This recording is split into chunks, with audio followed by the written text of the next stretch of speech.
오늘은 우리가 이사야 101번째 시간으로 생각의 차이라는 제목으로 같이 말씀을 나누도록 하겠습니다. 오늘 하나님께서 생각의 차이에 대해서 말씀하시는데 이 세상에서도 동일한 것을 보면서 생각이 전혀 다른 사람들이 있습니다. 그래서 생각을 공유한다는 것은 참 중요합니다. 분명히 같은 것을 보고 있는데도 전혀 다른 생각을 해요. 몸이 같이 있는 것보다 그래서 생각이나 목적이나 가치 같은 것들이 공유되어지고 같은 것을 바라보게 될 때 그것을 우리는 동행한다, 같이 하고 있다라고 이야기를 합니다. 하늘을 바라보는 사람과 땅을 바라보는 사람의 생각의 차이는 정말 하늘과 땅처럼 다를 것입니다.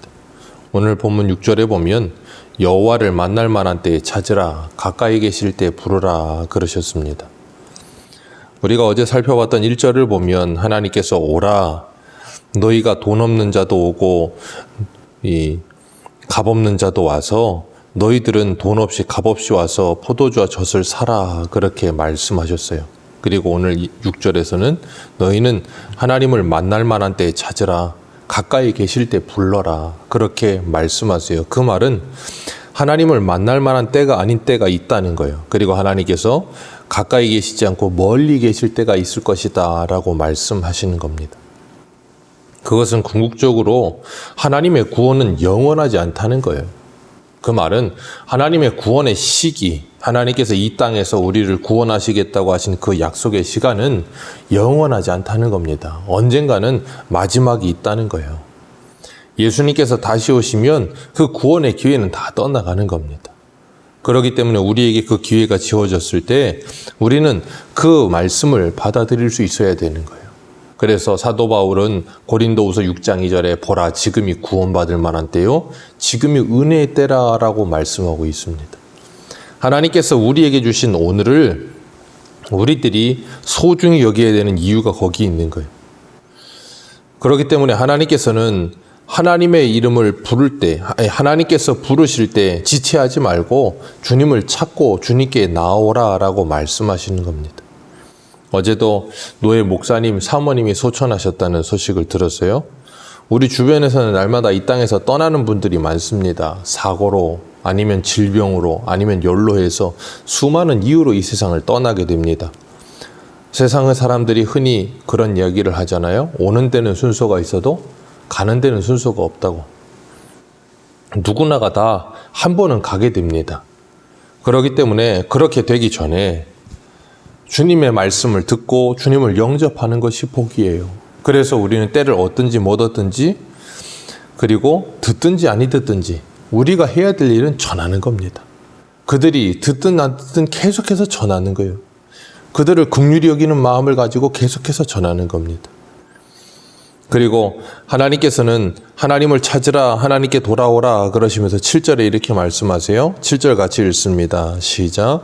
악인은 그의 길을, 불의한 자는 그의 생각을 버리고 여호와께 돌아오라. 그리하면 그가 긍휼히 여기시리라. 우리 하나님께로 돌아오라. 그가 너그럽게 용서하시리라. 아멘. 하나님께서는 계속해서 이스라엘을 향하여 뭐 하시는가 하면 너희들은 돌아오라, 돌아오라 계속해서 말씀하세요. 어떠한 죄를 범한 일이라 할지라도, 어떤 악인이라 할지라도 하나님께 회개하기만 하면, 정말로 하나님께 돌이키기만 하면 하나님께서 용서하실 준비를 하고 계신다는 거예요. 이런 하나님의 용서는 예수 그리스도의 대속의 희생의 은혜로 가능해진 것이죠. 공의로운 하나님께서 우리의 모든 죄를 십자가에서 예수님을 대신하여 다 지게 하시고 그 예수 그리스도를 믿기만 하면 그 모든 죄가 사하여지게 하셨어요. 그렇기 때문에 회개하고 주님 앞에 돌아오는 사람, 그래서 진실된 회개란 뭐 하는 거예요? 7절에 말하는 것처럼 그 악인은 그 길을, 불의한 자는 그 생각을 버리고, 자기의 길과 자기의 생각을 버리고 누구에게 돌아와요? 하나님께 돌아오는 것. 그게 회개라 말씀하시는 거예요. 그러니까 회개하였다고 입으로만 말을 하고 그 삶은 변하지 않는다면 그건 참된 회개가 아닌 거예요. 회개했다면 정말 그 삶의 변화가 일어나야 되는 거예요. 하나님께 돌아오고 하나님을 찾아야 되는 거예요. 우리가 주 예수 그리스도를 믿고 구원함을 받고 우리의 길과 생각을 버리고 주님께 돌아왔다고 해서 우리의 인생 전체가 완벽하게 변하진 않아요. 그러나 우리의 생각과 우리의 길이 주님을 향해 있다는 것, 그래서 그 방향성이 올바른 길로 향해 있다는 것에 대한 분명한 변화가 일어난다는 거예요. 그 길을 걸어가면서 실족할 수도 있고 넘어질 수도 있어요. 그러나 그 방향성과 우리의 길과 생각이 주님이 바라시는 길과 생각으로 변해져 있을 거라는 거예요. 그게 어떻게 가능해요? 하나님의 성령이 그렇게 하시겠다는 거예요. 우리를 변화시켜 내시겠다는 거예요. 그래서 그걸 바울은 고린도후서 5장 17절에 새로운 피조물이라 그렇게 표현하는 거예요. 이전 것은 지나갔으니 이전에 우리의 악한 길과 우리의 불의한 생각들은 지나갔으니 보라 새 것이 되었도다. 그렇기 때문에 우리가 이 땅을 살아가면서 땅에 있는 죄를 죽이고 위의 것을 바라보면서 옛사람을 벗어버리고 새사람을 입는 삶. 그래서 회개란 하나님과 우리와 생각이 같아지고 하나님과 우리와 길이 같아지며 하나님이 목적하는 것과 같이 하는 것을 우리가 진정으로 목적하고 같이 하며 따라가게 되는 거예요. 그래서 빌립보서 2장에는 너희 안에 행하시는 이는 하나님이시니 하나님의 그 선하신 뜻과 목적을 우리에 두시고 소원으로 두고 행하게 하신다 그러셨어요. 그러니까 예수 그리스도를 믿고 구원함을 받았다라는 것은 그 사람의 길과 생각의 변화가 일어난 거예요. 그래서 그걸 우리는 사람이 변했다라고 이야기하죠. 그 사람이 추구하는 게 달라진 거예요. 가는 길이 달라졌어요. 아예 생각 자체가 변하는 거예요. 그런데 우리의 신앙생활을 하는 데 있어서 가장 방해되는 것이 뭐냐면 이 나의 생각과 나의 길이 변하지 않는다는 거예요. 습성이, 옛사람의 본성이 여전히 남아있다는 거예요. 주님께서는 오늘 8절과 9절에 보면 내 생각이 너희의 생각과 다르며 내 길은 너희의 길과 다르다. 하나님께서 분명히 말씀하세요. 열왕기하 5장에 보면 나아만 장군 이야기가 나옵니다. 이 나아만 장군이 당시에 가장 강국이었던 아람 군대의 장군으로서 문둥병을 앓고 있었어요.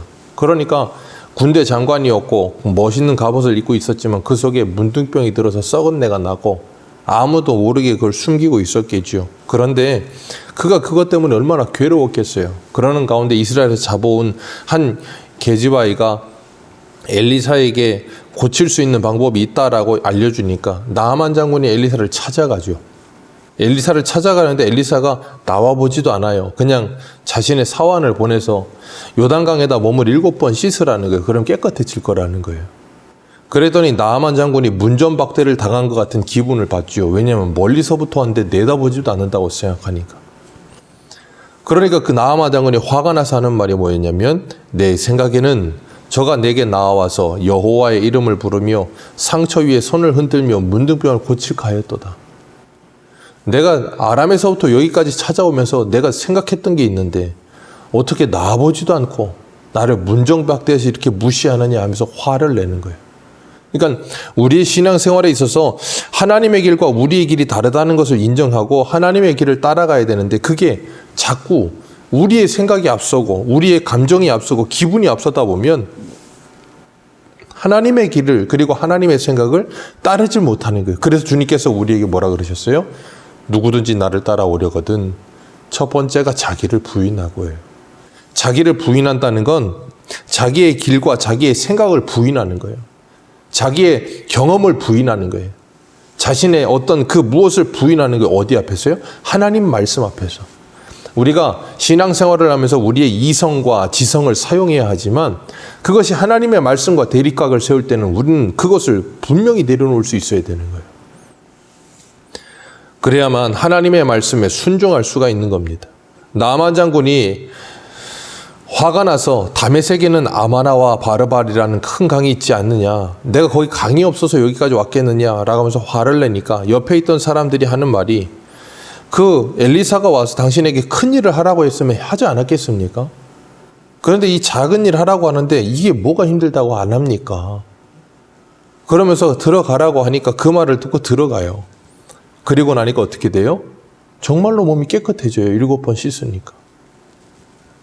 우리에게 필요한 것은 하나님의 말씀에 순종하는 거예요. 하나님의 말씀에 순종할 때 능력이 나타나는 거예요. 그걸 체험해야 되는 거예요. 여기 하나님께서 8절에 내 생각은 너희의 생각과 다르며 내 길은 너희의 길과 다르다는 걸 경험해야 되는 거예요. 하나님께서 홍해 바다를 갈라놓으시고 들어가라 하실 때 이스라엘 백성들 누가 들어가고 싶겠습니까? 바다 안으로 들어갔다가는 잘못하면 이게 덮쳐버리면 죽게 되는데요. 안 들어가는 거예요. 그러니까 하나님은 어떻게 하세요? 바로와 그 군대를 준비시키신 거예요. 만약에 바로와 군대가 뒤에서 안 따라왔다면 이스라엘 백성들이 홍해바다 안으로 들어갔겠습니까?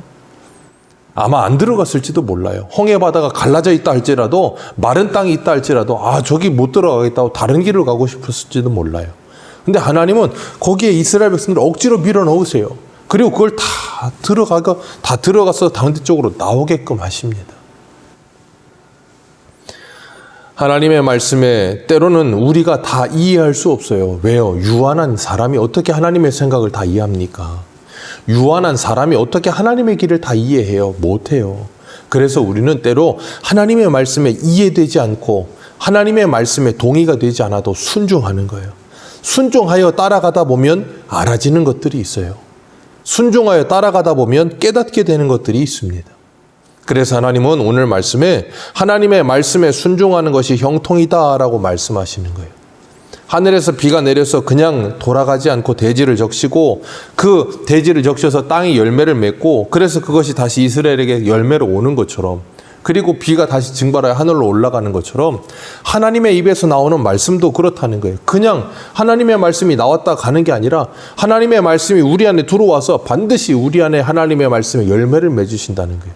우리가 어저께 벨직 신앙고백서를 할 때도 말씀을 드렸지만 성령께서 우리 안에 하나님의 말씀이 들려지게 하시고 그 말씀이 믿어지게 하셔서 운동력 있는 하나님의 말씀이 우리 안에서 역사하게 하신다는 거예요. 그럴 때 뭐가 일어나요? 하나님의 형통이 일어나는 거예요. 그렇기 때문에 우리는 기도하면서 우리의 생각을 하나님께 맞추어가고 우리의 길을 하나님의 길에 맞추어가며 우리의 뜻을 하나님의 뜻에 맞추어가는 훈련이 필요해요. 그걸 형통이라고 부르는 겁니다. 성령께서 우리 안에 탄식하시며 기도하시고 하나님의 말씀을 가르치시고 생각나게 하시면서 우리를 자꾸 하나님께 이렇게 맞춰져 가게 하세요. 오늘 아침도 하나님께 기도하면서 우리의 생각과 하나님의 생각에 차이가 있음을 기억하시고 내 생각을 부인하고 하나님의 생각에 맞춰져 가는, 그래서 하나님의 생각과 나의 생각의 차이가 점점점 줄어들어가는, 그러면서 하나님이 기뻐하시는 것을 나도 기뻐하고 예수님이 걸어가신 그 십자가의 길을 나도 걸어가면서 그 길을 걷지 못하게 가로막던 모든 것들을 내려놓고 주님과 동행하는 형통한 하루 되시기를 주님의 이름으로 축복합니다. 기도하겠습니다.